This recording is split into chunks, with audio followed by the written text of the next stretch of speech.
Hello everyone, I am पारस और आज हम डिस्कस करेंगे कि इम्पेरिकल फॉर्मूला क्या होता है। ठीक है, तो बेसिकली इम्पेरिकल फॉर्मूला को ऐसे समझो, ये एक सिंपलेस्ट रेशो होता है एलिमेंट्स का किसी मॉलिक्यूल के अंदर। इसको ऐसे समझो जैसे हमारे पास ग्लूकोज है, ग्लूकोज का मॉलिक्यूलर फॉर्मूला क्या होता है, या मॉलिक्यूल ग्लूकोज को हम ऐसे लिखते हैं C6H12O6। तो ये क्या है, ये हमारे पास ग्लूकोज का मॉलिक्यूलर फॉर्मूला है। ठीक है, अब मैं ये बोल रहा हूँ कि अगर हम इसको इसके सिंपलेस्ट रेशियो में कन्वर्ट कर दें, मतलब जैसे यहाँ पे कार्बन, हाइड्रोजन और ऑक्सीजन एलिमेंट्स हैं, तो मैं ये बोल रहा हूँ कि अगर हम इन एलिमेंट्स को इनके सिंपलेस्ट रेशियो में कन्वर्ट कर दें तो उसको हम बोल देंगे इम्पेरिकल फॉर्मूला। उसको कैसे कन्वर्ट करेंगे, हम इसको किसी ऐसे सिंपल नंबर से डिवाइड करेंगे ताकि सिंपलेस्ट फॉर्म में चला जाए। देखो, जैसे हमारे पास यहाँ पे ये कार्बन है हमारे पास 6, हाइड्रोजन है हमारे पास 12 और ऑक्सीजन है हमारे पास 6। तो अगर हम इसको 6 से डिवाइड कर दें, 6 से डिवाइड कर दें अगर हम इसको, तो क्या आ जाएगा हमारे पास 1 2 और 1। तो रेशियो आ गया हमारे पास 1:2:1, मीन्स कार्बन, हाइड्रोजन 2 और ऑक्सीजन भी 1। ठीक है, तो अब हमारे पास पहले हमारे पास ये था, ये ग्लूकोज का मॉलिक्यूलर फॉर्मूला था, ग्लूकोज का मॉलिक्यूल था ये। ठीक है, हमने इसको 6 से डिवाइड कर दिया। जब हमने इसको 6 से डिवाइड किया तो इसमें ये जो 6:12:6 था, ये अपनी सिंपलेस्ट फॉर्म में चला गया। क्या बन गया अब 1:2:1। तो पहले जो हमारे पास ग्लूकोज का फॉर्मूला ये था, वो अब ये बन गया। तो अब ये अपनी सिंपलेस्ट फॉर्म में चला गया। ठीक है, इसलिए हम इसको बोल देंगे इंपेरिकल फॉर्मूला।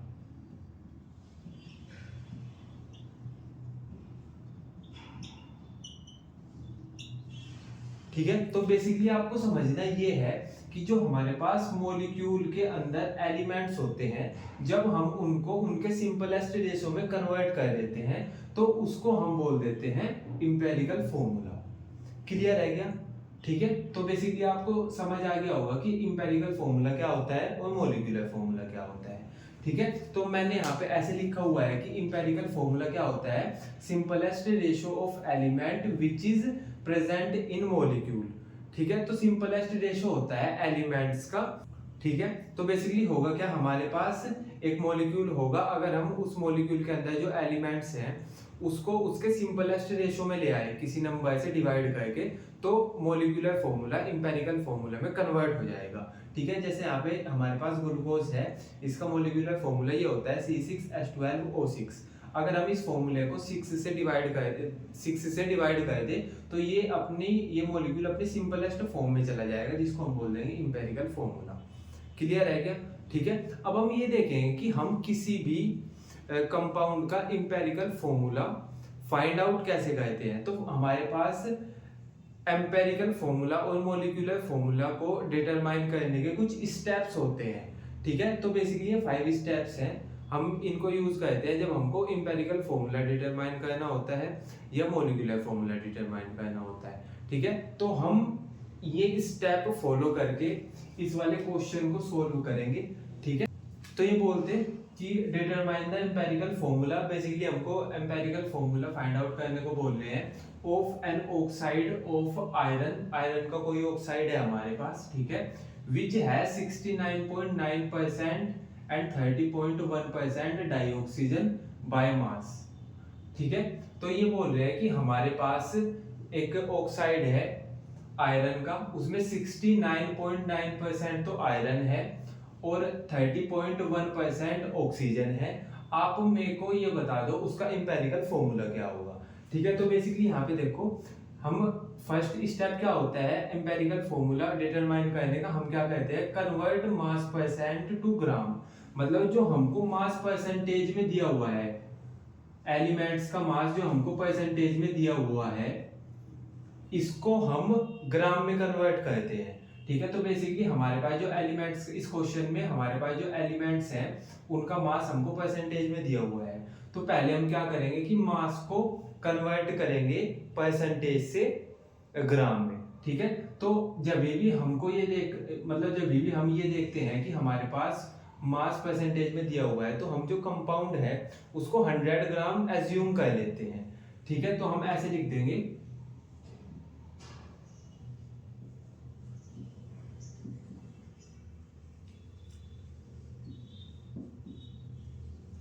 तो हमने ये एज्यूम कर लिया कि हमारे पास 100 ग्राम कंपाउंड है। ठीक है, अब 100 ग्राम में से 69% तो आयरन है और 30.1% हमारे पास ऑक्सीजन है। ठीक है, तो 100 ग्राम का 69.9% कितना हो जाएगा? तो ऐसा हो जाएगा ना, ये 69.9 ग्राम, क्योंकि टोटल तो वो 100 ग्राम है, इसका 69.9% कितना हो जाएगा? 69.9 ग्राम। ठीक है, तो यहाँ से हमको पता चल गया कि जो आयरन है वो 69.9 ग्राम है। ठीक है, अब इसके बाद आता है ऑक्सीजन। ऑक्सीजन है हमारे पास 30.1 ग्राम हो जाएगी। ठीक है, क्योंकि ये 30.1% है। ठीक है, तो ये बेसिकली हमारे पास फर्स्ट स्टेप हो गया। ठीक है, अब सेकंड स्टेप देख लो, convert into number of moles of each elements. तो हमारे पास दो एलिमेंट्स हैं, अब हमारे पास इनका मास आ गया, तो अब हमको इनके मोल्स फाइंड आउट करने हैं। ठीक है, तो हमने लास्ट लेक्चर में पढ़ा था कि मोल्स को कैसे फाइंड आउट करें। ठीक है, तो मोल का फॉर्मूला होता है ये N is equal to given mass, या ये तो आपको याद ही होगा,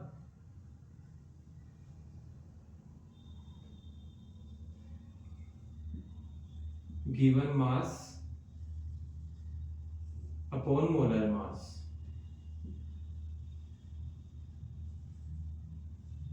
या ग्राम एटॉमिक मास। ठीक है, तो हम इसको देख लेते हैं, 69.9 ग्राम हमारे पास आयरन है। ठीक है, और इसका जो एटॉमिक मास या मोलर मास होता है वो होता है 55.5।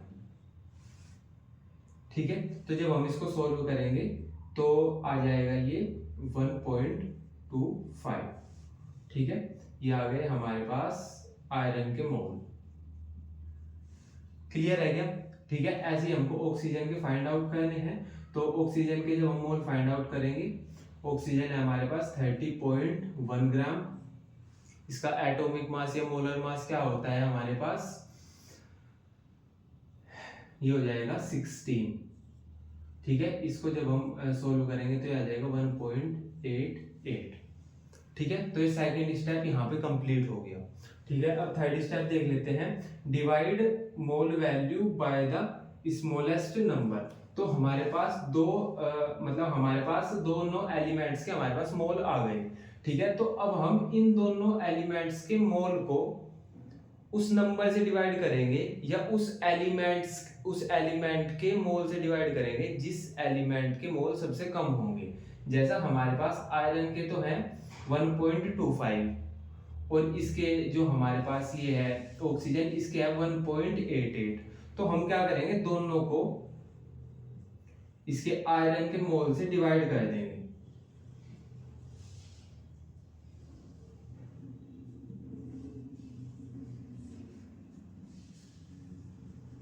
ठीक है, तो बेसिकली हमने क्या किया, इन दोनों में से जिसके मोल कम थे उसके मोल से हमने दोनों एलिमेंट्स के मोल को डिवाइड कर दिया। ठीक है, तो जब हम इसको डिवाइड करेंगे तो ये आ जाएगा 1 और ये आ जाएगा 1.5। लेकिन अब ये डेसिमल में आ गया, हमको डेसिमल में नहीं चाहिए होता, तो हम क्या करेंगे, इसकी मल्टीप्लाई कर देंगे 2 से। जब हम इसकी मल्टीप्लाई 2 से करेंगे तो ये आ जाएगा 2:3। ठीक है, तो बेसिकली हमारे पास जो आयरन है उसका रेशियो आ गया 2 और ऑक्सीजन है उसका रेशियो आ गया 3। ठीक है, अब नेक्स्ट स्टेप देख लो, राइट एम्पेरिकल फॉर्मूला। तो अब हमको बेसिकली क्या करना है, अब हमको फोर्थ स्टेप में सिंपल एम्पेरिकल फॉर्मूला लिख देना है। हमारे पास एलिमेंट्स क्या क्या है, आयरन है और ऑक्सीजन है। तो क्या आया है 2, तो हम यहाँ पे 2 लिख देंगे, और ऑक्सीजन का आया है 3, तो हमने यहाँ पे 3 लिख देंगे। ठीक है, तो ये बेसिकली हमारे पास एम्पेरिकल फॉर्मूला आ गया। क्लियर है क्या? ठीक है, तो बेसिकली हमने ये 4 स्टेप फॉलो किए।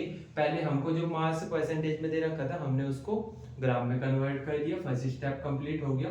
फिर हमारे पास जो एलिमेंट्स हैं हमने उनके मोल निकाल लिए, सेकंड स्टेप कंप्लीट हो गया।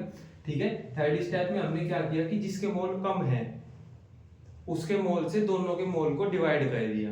ठीक है, तो हमारे पास एक रेशो आ गया। ठीक है, अब जो हमने रेशो आ गया सिंपल हमको एलिमेंट्स के साथ वो लिख देना है और ये बन गया हमारे पास इंपेरिकल फॉर्मूला। क्लियर है क्या ये वाली चीज? ठीक है ना? तो अब हमारे पास अगर इंपेरिकल फॉर्मूला आ जाए, इस क्वेश्चन में इंपेरिकल फॉर्मूला ही वो फाइंड आउट कराना चाह रहे थे हमारे से। ठीक है, तो हमने इंपेरिकल फॉर्मूला तो फाइंड आउट कर दिया, लेकिन अगर वो अब ये बोल दे कि इससे ना आप मॉलिक्यूलर फॉर्मूला फाइंड आउट कर दो, इस फॉर्मूले से आप मॉलिक्यूलर फॉर्मूला फाइंड आउट कर दो, तो वो कैसे निकालोगे? एक बार वो देख लो। इसका फॉर्मूला होता है हमारे पास, अगर हमको इंपेरिकल फॉर्मूला हमने फाइंड आउट कर लिया, अब हमको इंपेरिकल फॉर्मूला से मॉलिक्यूलर फॉर्मूला फाइंड आउट करना है, तो कैसे करेंगे? तो उसका जो हमारे पास फॉर्मूला है वो ये है, मॉलिक्यूलर फॉर्मूला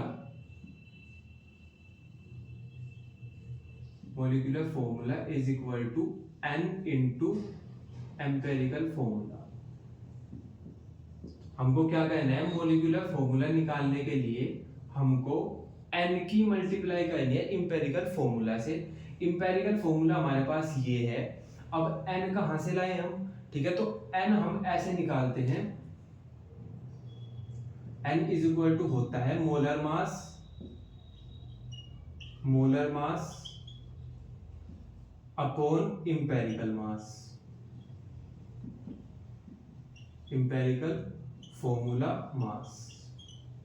ठीक है, तो बेसिकली n हम यहां से निकालेंगे, molar mass upon empirical formula mass, यहां से n आ जाएगा। तो हमारे पास हम क्या करेंगे? n की मल्टीप्लाई कर देंगे इंपेरिकल फॉर्मूला से। ठीक है, अब मल्टीप्लाई कैसे करेंगे? जैसा हमारे पास ये है Fe2O3। ठीक है, हमारे पास ये है। अब हमने यहां से इस वाले कंपाउंड का जो मोलर मास है वो हमको गिवन है, वो क्वेश्चन में गिवन होगा, इस वाले क्वेश्चन में नहीं है क्योंकि यहाँ पे वो मॉलिक्यूलर फॉर्मूला नहीं फाइंड आउट करा रहे। ठीक है, तो मॉलिक्यूलर मास हमको क्वेश्चन में गिवन होगा। इंपेरिकल फॉर्मूला मास कैसे निकालेंगे? इंपेरिकल फॉर्मूला तो हमको दिया हुआ है, सिंपल इसका मास निकाल लो। इसका होता है आयरन का 55.5 इंटू 2 और प्लस 3 इंटू 16। ठीक है, तो आई थिंक ये आ जाएगा 158.6। ठीक है, ये आ जाएगा हमारे पास। अब सिंपल हमारे पास इंपेरिकल फॉर्मूला मास आ गया। ठीक है, मोलर मास वो क्वेश्चन में दे के रखेंगे। ठीक है, यहां से आप n की वैल्यू निकाल लोगे। ठीक है, फिर n की वैल्यू आ गई हमको, इंपेरिकल फॉर्मूला भी पता है हमको। ठीक है, तो हम इन दोनों की मल्टीप्लाई कर देंगे। जैसा आप मान लो कि n की वैल्यू 2 आ गई, ऐसे मैं बोल रहा हूँ, n की वैल्यू 2 फाइंड आउट करी हमने, तो हम क्या करेंगे? हमारे पास इंपेरिकल फॉर्मूला है Fe2O3। इंपेरिकल फॉर्मूला हमारे पास ये है, n की वैल्यू आ गई 2, तो हम इसकी मल्टीप्लाई कर देंगे 2 से, तो ये हो जाएगा Fe4 और O6। ठीक है, तो बेसिकली ये मैंने आपको एक ऐसे ही एग्जांपल बता दिया। ठीक है, अगर हमारे पास 2 आ जाए n की वैल्यू, ठीक है, तो हम इसकी मल्टीप्लाई कैसे करेंगे? ठीक है, तो आई होप आपको इतना क्लियर हो गया होगा। ठीक है, कि इंपेरिकल फॉर्मूला हम कैसे फाइंड आउट करें। ठीक है, फिर अगर हमारे पास इंपेरिकल फॉर्मूला आ जाए तो हम उससे मॉलिक्यूलर फॉर्मूला कैसे निकालें। ठीक है, तो बेसिकली मैंने यहाँ पे लिखा भी हुआ है कि भाई यहाँ तक तो हमने देख लिया था कि इंपेरिकल फॉर्मूला हमने फाइंड आउट कर लिया। ठीक है, अब इंपेरिकल फॉर्मूला फाइंड आउट कराने के बाद अगर उन्होंने बोल दिया कि इसका मॉलिक्यूलर फॉर्मूला भी लिखो, तो आपको ये फॉर्मूला याद होना चाहिए कि मॉलिक्यूलर फॉर्मूला होता है, molecular formula is equal to n into empirical formula. Clear है? और n की वैल्यू कैसे निकाल लेंगे हम? n इज इक्वल टू होता है मोलर मास अपॉन इंपेरिकल मास। मोलर मास वो क्वेश्चन में दे देंगे। ठीक है, इंपेरिकल मास आप इंपेरिकल फॉर्मूले से निकालोगे। ठीक है, यहाँ से आपके पास n की वैल्यू आ जाएगी, आप उसको फिर इंपेरिकल फॉर्मूले से मल्टीप्लाई करोगे तो आपके पास आ जाएगा मॉलिक्यूलर फॉर्मूला कंपाउंड का। ठीक है, तो आई होप आपको इतना क्लियर हो गया होगा। ठीक है, बाय।